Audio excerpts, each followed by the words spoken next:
Hello guys, welcome back to a new video. Today I'm going to be showing you something really cool you can do in BeamNG Drive.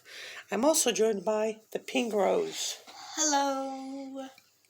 So let's get into the video. So if you are on the main menu and you come across scenarios,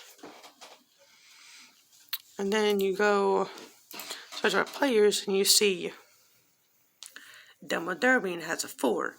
That's how many players can be in there. So, if you play, you just connect the controller, and then one controller is one player. But player 1 will be on the keyboard, player 2, 3, and 4 will be on controllers. So, I'm going to show you how to do this in free roam. So first, let's get this out of the way.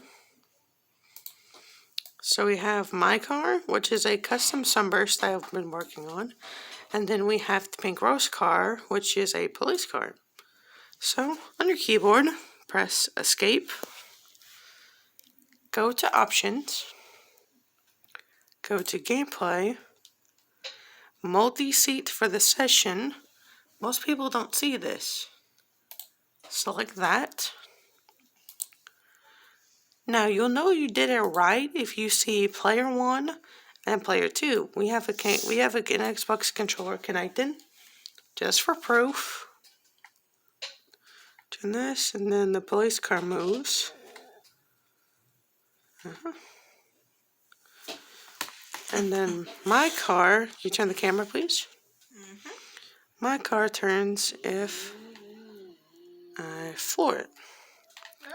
So you would press R and then tab and then R and then tab again to reset them both.